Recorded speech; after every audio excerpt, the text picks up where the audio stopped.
the leaders of the House Republican Conference have made their demands clear. Impeach Joe Biden without evidence, or we'll shut down the government. The American people deserve transparency, and this impeachment inquiry is an important next step to deliver transparency, facts, and accountability. At the end of another term, I'd be in my mid-80s. Frankly, it's time for a new generation of leaders. We're the only democracy in the world where it's possible to lose a popular vote for the presidency and yet become president.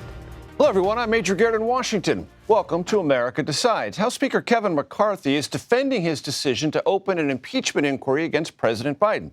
Despite criticism from the White House, congressional Democrats, and indifferent shrugs from most Senate Republicans. Speaking to reporters today, McCarthy repeated allegations the president profited off his son's business dealings, allegations the White House has denied. McCarthy also defended not holding a floor vote before moving forward.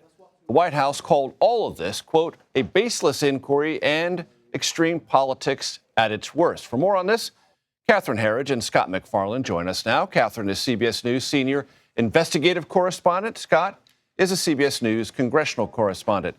Catherine, I want to play for you and for the audience something the Speaker of the House said today about this idea that you can move forward without a formal House vote launching an impeachment inquiry. Let's listen to the Speaker of the House. Nancy Pelosi changed the president of this House on September 24th.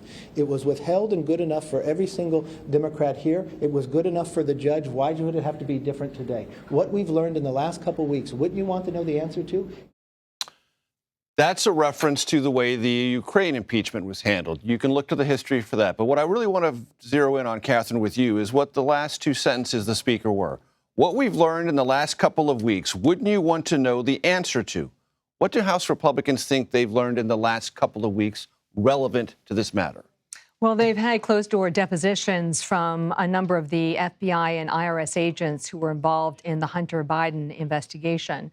And they're focused very much on this October 22 meeting in which an IRS whistleblower has alleged that David Weiss, then the U.S. attorney, had said that he was not the deciding person for charges or venue in the Hunter Biden case and that he had been denied special counsel status. And that goes to their idea that there was preferential treatment in the investigation and that there were blocks that prevented investigators from following evidence that might have led to Joe Biden. Might have led to Joe Biden. Correct. Do Republicans have evidence that they believe concretely links Hunter Biden and money and the president?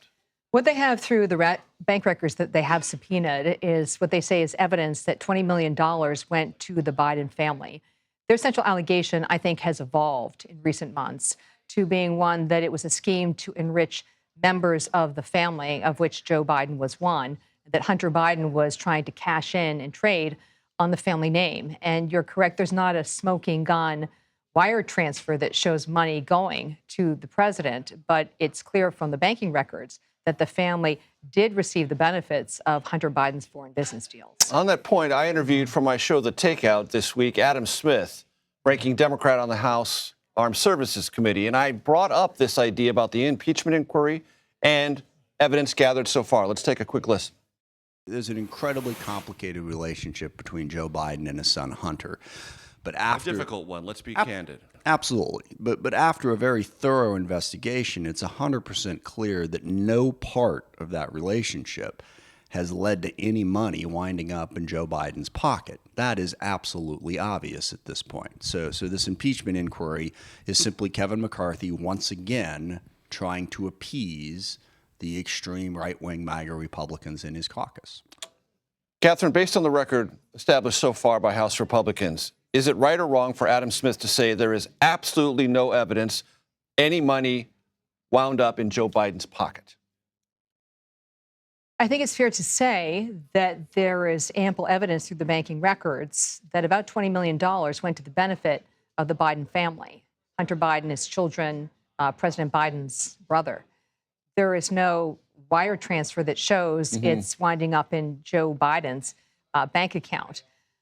But Devin Archer, who's a former business partner, essentially testified that that's kind of not how it works. How it works was about profiting off the family name. That was his allegation. And in general. in general, but Joe Biden was a big part of the Biden brand. Very good.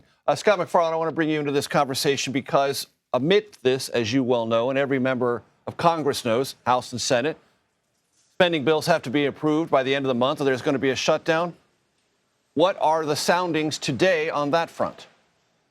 Oh, they're ominous as can be, Major. The House Republicans, late today, pulled off the floor from consideration a military spending bill, something that, by congressional standards, appropriation standards, it's kind of the fundamental stuff, the easy stuff to pass, because the military has a foothold and relevance in every district in America. They pulled it off the floor likely because they didn't have the votes to pass it. That is an ominous sign as we approach September 30th, as there are nearly a dozen spending bills to pass that are far more contentious traditionally than military spending. And there's this other dynamic that's growing, Major, and I think it's worth emphasizing this.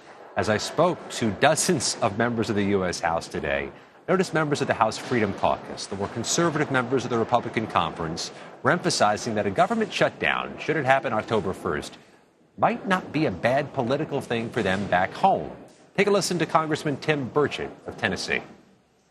Do you think some of your constituents would want to shut down? Maybe some of them would support a temporary shutdown? I think if we could reduce $32 trillion in debt, I think it could. I think they would, yeah, because they're ridiculous. They think this is ridiculous, and that's really the only tool we've got in our belt at some point. That is a snapshot, Major, of the political reality of this moment, that there's going to have to be some bipartisan deal to avert a government shutdown. The Speaker of the House, who has just announced that impeachment inquiry, is under tough scrutiny from the Freedom Caucus moving forward, and that bipartisan deal might cost him the speakership. And there are Republicans, Major, who argue that a government shutdown is not only potentially beneficial, but maybe popular at home. Really mixes up the politics as that October 1st date looms ominously. No doubt. And Scott, with this next question, I'm not trying to alarm anyone in the audience, but you know the phrase, is there a doctor in the House? I don't need one, but you have information about a doctor in Congress. Explain. The health episodes involving Republican leader Mitch McConnell raised the profile of this obscure office of the attending physician in Congress. The in-house Capitol doctor, Brian Monahan, wrote a couple notes, doctor's notes for Mitch McConnell, which McConnell's staff released, saying McConnell was cleared to return to work despite those two freezing up incidents and despite the fact that Monahan had to check some testing results. Monahan himself is actually an outsized figure here on Capitol Hill. Our CBS News reporting found his office has about 50 staffers, now has about $4 million in taxpayer money behind them, and do all the checks of members of Congress whenever they're ill or under the weather or concerned about an ache and a pain when they're here in Washington. I had one Michigan Democrat tell me that the office of the attending physician saved his life, saw him when he was too busy to go outside for a doctor, and helped direct him to a specialist where he was ultimately determined to have had throat cancer, which was successfully removed earlier this year. It really is one of those internal things Congress has that may be viewed as a perk, but may also be argued as necessary for those triple-booked, way too busy members of Congress. And one side note, Major, no office here is immune from politics. The office of attending physician gets heat from Republicans for the COVID masking protocols and other restrictions that were in place in 2020 and 2021, and still being asked about it today. Scott McFarlane, thank you so much from Capitol Hill. Catherine Herridge, thank you so much for being with me at the desk. A prominent columnist in Washington says President Biden needs to step aside in 2024. We'll discuss that story with our political panel next. You're streaming America Decides. We will win re-election. There is too much at stake, and the American people know it. Welcome back to America Decides. That was Vice President Kamala Harris on Face the Nation last weekend. Today, Washington Post columnist David Ignatius called for President Biden not to run again in 2024. After praising the administration's accomplishments, Ignatius wrote, quote, "I don't think Biden and Vice President Harris should run for re-election. I think Biden risks undoing his greatest achievement, which was stopping Trump." Leslie Sanchez and Chuck Rocha join us now. Leslie is a CBS News political analyst and a Republican strategist who served in the George W. Bush administration. Chuck is a Democratic strategist and the president of Solidarity Strategies. He previously served as a senior advisor for Bernie Sanders in the 2020 campaign. Chuck, I want to start with you on this. David Ignatius is a significant figure in Washington. He is well connected in both parties, but particularly among Democrats, and his voice matters in at least the cocktail party circuit of Washington, D.C., which isn't as powerful as it used to be, but it is not without influence. How do you regard his column today, and what effect do you think it'll have on the Democratic conversation about the Biden reelect campaign? Well, there has been a conversation, but that was 6 months ago about what would really happen at the White House, because then you had time to do something as a Democratic Party. We could figure out, are we staying with the horse that got us here, or are we going to change horse in the middle of this stream? And the decision was made, and it's a little late now for this conversation to be had. Look, Joe Biden is getting older. We all know that. But the other guy who's going to probably be running against Donald Trump is getting older, too. And in focus groups that I'm doing, old and steady still beats old and crazy in what we're doing every day. Mm-hmm. Why do you think David would do this, knowing, as you know, he knows that this is largely a decision that's already been made? Do you think he is speaking for some Democratic constituency, or just sort of putting a marker down in case things go south and he can say, hey, don't blame me, I told you? I think that's a part of it. I mean, there's one thing about Democrats is it's organized chaos almost all the time. And there's lots of folks you can't keep happy and that probably aren't happy with Joe Biden. But Joe Biden got us here. The American people voted for something different than Donald Trump. And I think what Ignatius is doing is positioning himself to say, look, I said this early on, so y'all can't be blaming me. Right. From an analytical perspective, I'm not suggesting that David Ignatius is a partisan, but just from an analytical perspective. That's all I'm saying. Leslie Sanchez, on the Republican side, there was news today. Mitt Romney not running for re-election and saying that he thinks a younger generation needs to step up. He referred to that at I think a press avail or in his video announcement. Let's go to that side if we can. I considered my age and the fact that at the end of a second term, I would be in my mid-80s. And I think it's time for guys like me to get out of the way and have people in the next generation step forward, because they're going to be shaping the world they're going to be living in. That was an impromptu meeting with reporters, otherwise known in Washington as a scrum. Leslie, what's the import of this? You know, the interesting thing about Senator Romney is he's always been somebody who's very principled. He stands and fundamentally takes those hard lines in positions he believes in. He does. I think anybody would argue and agree. He really believes that, and he's trying to set an example not just for Republicans, but certainly for the topic we're talking about, for the Democrats. Is this a cascading effect? I think the question that wasn't asked to my colleague, my friend here, Chuck, is it the tip of the iceberg when you're talking about the impact of age? Certainly with President Biden and Republicans. Nikki Haley on the presidential campaign has been talking about that. Just about it every day. Every day, because it is becoming a clearer point in these focus groups. It's a clear point of contention in the back of voters' minds. When Romney was asked, the senator was asked about his position in the Republican Party, he said it's a small position right now.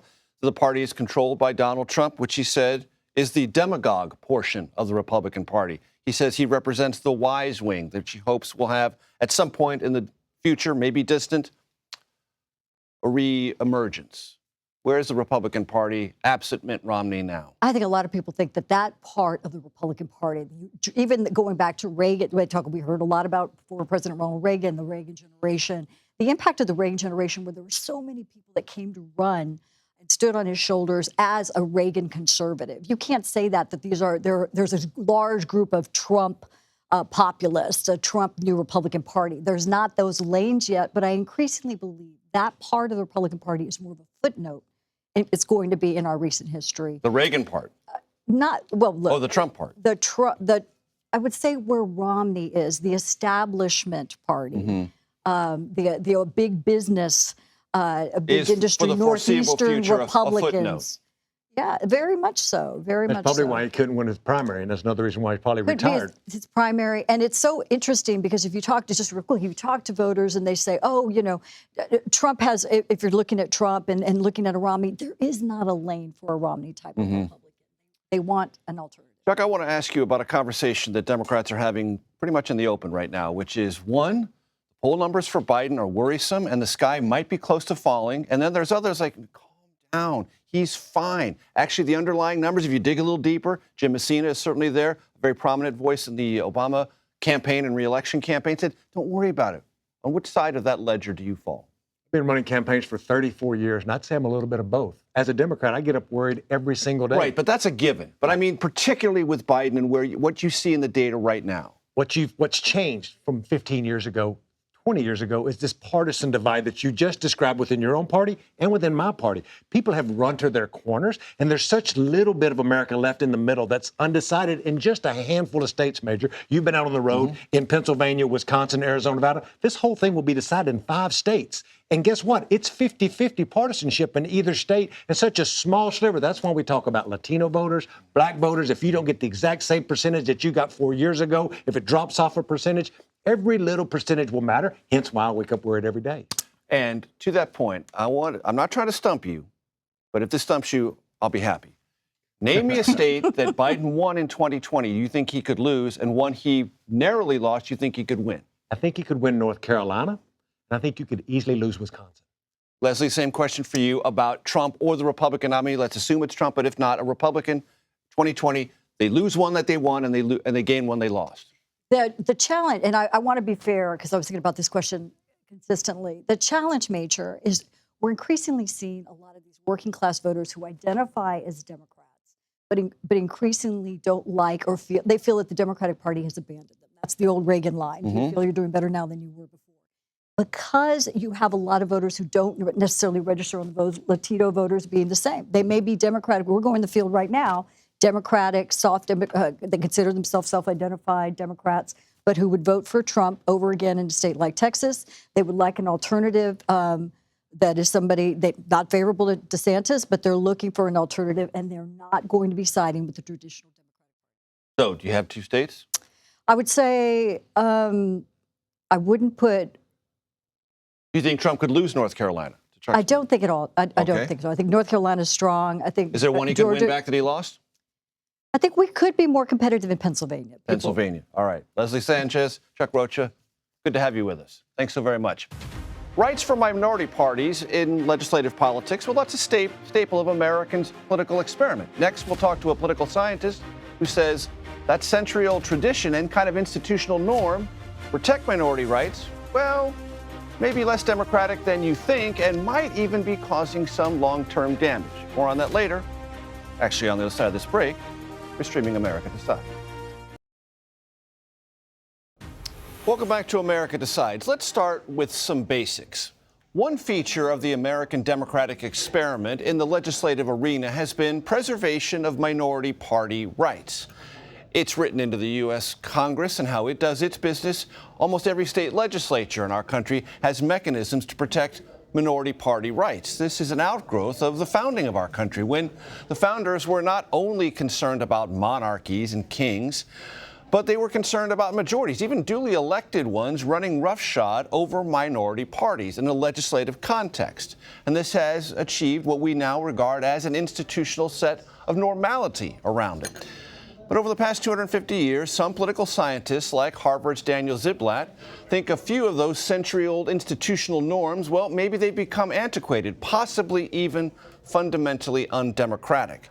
In a new book he co-authored called Tyranny of the Minority, Ziblatt and Stephen Levitsky examine the rise of what they describe as an increasingly extremist Republican Party, despite that party's struggle to win the popular vote. Daniel Ziblatt joins us now. Daniel, it's a great pleasure to talk to you.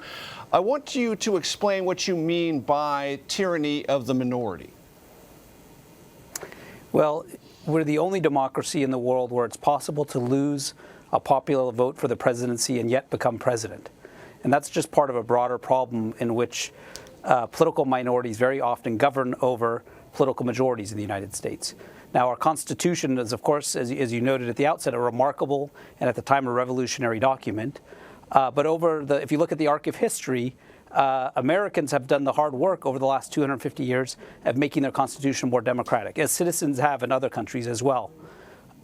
Over the last 50 years, however, that's stopped, and we've actually stopped doing the work of making our Constitution more democratic, and that's resulted in a situation that we're in today. In many ways, I think the kind of sense of existential crisis in our democracy today reflects the fact that we've stopped making our Constitution more democratic. Is that basically, Daniel, an argument against the Electoral College, or do you have other grievances with the way our institutions are currently not only designed but are functioning? Yeah, so again, understand, I think the checks and balances are a remarkable set of institutions. The Bill of Rights protects individual rights. An independent judiciary is critical to protect those individual minority rights. All of that's really essential. but we have a set of institutions, including the Electoral College. We're the only democracy in the world with an Electoral College. Other countries used to have Electoral Colleges, dropped them. We're the only democracy in the world with judiciaries, a national judiciary without term limits or retirement age. And we're the only democracy in the world that has such a strong institution as a filibuster in one of our chambers. And so if you add up all of these institutions, you begin to see that we have a system that's tilted too far in the direction of the protection of minority rights to such a degree that it, in fact, allows minority interests to often trump majority interests. And if you just look at very popular things such as gun control, climate change, a lot of this stuff gets, where the things that majorities of the population support, a lot of this stuff gets held up in our Congress and leads to a sense of dysfunction, which I think is contributing to the sense of malaise that many Americans feel about their democracy. Daniel, I will confess I'm only halfway through your book, but I just got it yesterday in my defense. And the beginning of the book spends a great deal of time describing how other democracies in other parts of the world first faltered and then either fell apart or nearly fell apart. What are the instructive lessons you think Americans should take from the examples you and your co-authors cite about democracies that were once strong or fledgling and then found themselves in a moment of crisis and then either nearly or completely fell apart? You know, one thing to really keep our eye on, the lesson of history, I would say, is to keep our eye on whether or not political parties are committed to democratic rules of the game. To be a democratic politician or political party, it's in some sense very simple. You have to follow three basic rules, and this has been the case throughout history. Number one, you have to accept elections, win or lose. Number two, you have to not use violence to gain power or to hold on to power. And then number three, and this is slightly trickier, if you're a mainstream party or politician, and you have allies who engage in any of those first two behaviors, you have to distance yourself from them clearly, unambiguously, and cut all ties with those kinds of groups. What we see when we look back at history and historical examples of democratic breakdown, whether in the 1920s, 30s Europe or 1960s, 70s Latin America, what one often sees is, of course, there's extremists on the right and the left. The threats come from the right and the left. People attack Congresses, attack parliaments. The key issue is how do mainstream politicians respond to that? And when mainstream politicians don't condemn their own allies who engage in those kinds of behavior, that's exactly when democracy gets into trouble. When mainstream politicians, on the other hand, draw a hard line and say that kind of behavior is unacceptable, then democracy can in fact survive. You use a term that struck me in the book, Daniel, semi-loyal Democrats. What is a semi-loyal Democrat, and how can we discern whether one exists or not? Yeah, so if that checklist that I just gave you of those three kind of attributes of being a Democratic Party, that third attribute, again, which is the slightly more tricky one, which is the idea that you may look like a normal politician, you wear a suit and tie, you don't wear military garb, you kind of sound like a Democrat when you talk, you participate in normal debates, you appear on debate stages and so on. But if you're a politician who does all of that, but on the other hand, fails to condemn obviously anti-democratic behavior on your own side, then you're a semi-loyal Democrat. There's a term to describe that kind of behavior. And really it's intended to describe political leaders, political parties, and it's the semi-loyal Democrats in history who are the enablers. They're the ones who get democracy into trouble. We were really approaching these kinds of events, and this is how all democracies approach these kind of events on two paths. Number one, we have a legal system that holds people accountable for crimes, and that's absolutely necessary. But we often forget that there's a political process as well. Political leaders need to say such kind of behavior is illegitimate and unacceptable. If political leaders don't do that, especially again with people that they basically, it's easy to criticize, if you're a right-winger, to criticize communists on the left side. It's easy to, if you're a socialist, to criticize fascists on the other side. The question is, how do you respond to people on your own side? And in the case of the United States, as well as France, the failure to politically confront these kinds of actors who are on your side, I think, weaken a democracy. And that's clear. The clear lesson, I would say, from February 6th. And so it's really critical, I think, that all Americans understand that the January 6th assault was an assault. These were not heroes who engaged in this. They were a threat to democracy. Daniel Ziblatt, it's been a pleasure to talk to you. The book again, The Tyranny of the Minority. It's been a pleasure, sir. Thank you. Yes, thank you so much. That does it for today. I want to thank you for watching. You are streaming CBS News.